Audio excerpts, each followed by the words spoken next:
who made up the rules? Who started this at the very beginning, that our worth had to be wrapped around how much we can do?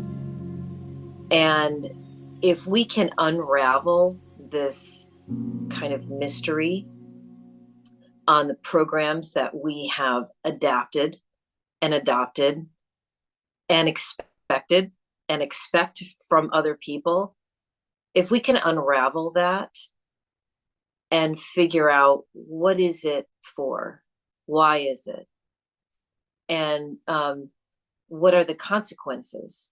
By the way, consequences both positive and negative, because consequences as a as a word isn't necessarily negative, but consequences can and are often, they show us why multitasking is the quickest way to actually having a shorter lifespan. I mean, that's dramatic, and that's, I'm not trying to be evocative here, but that it really is the truth. We do a whole lot of work with teachers and helping them create really healthy self-care practices so they can use those tools in order to be the same tools that they use as wisdom for students in the classroom. But we expect people to multitask. As a matter of fact, I would go so far as to say that our society, especially the Western world, almost frowns upon people who are not busy on a regular basis. Now there's the L word that comes in. Somehow people are lazy if they've taken time to contemplate their day and to figure out, how to decide what they would like to do for a living. These are things that people would take time to actually do, and we don't have the time to breathe. So what happens is that we make poor decisions because we do not have clarity.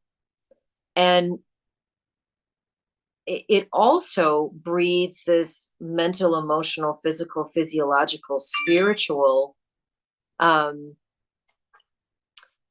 disharmony, which leads to dis-ease, right? And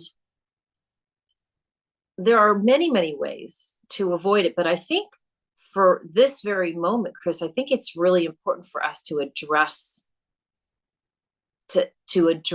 why it has become a norm and how to decide, because we have the choice. The things that we get to choose are how we feel, how we think, and our actions. So this is a choice that we all get to have, but it also comes up against the institutions that expect it. So we can talk until we're blue in the face saying, oh, it's really, really important to have these different practices in order to not have this multi tasking mindset. But at the same time, how do we balance our lives in a way that will not have us lose a job?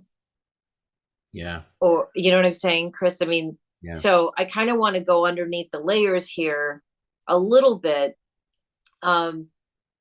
because this is a mindset change. This is a lifestyle change. And I'm just going to give you one example. Yesterday, I normally work throughout the day, have dinner with family, and then I go back and do a little bit more work before I go to sleep. And that has been my norm, only to get everything done.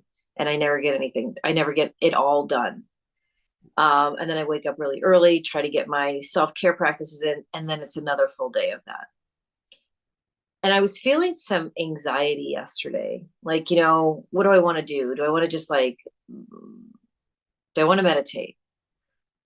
Yes, I will get to that meditation, but I don't feel like doing that right now. Do you want to watch a movie and go brain dead? No, I don't feel like doing that. Do you want to read a book? No, I don't want anything too heavy.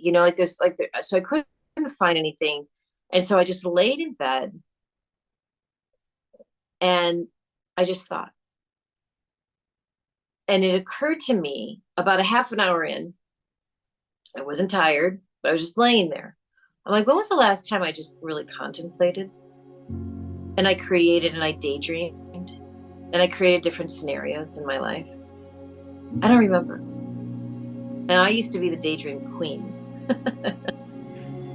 I don't remember the last time I did that.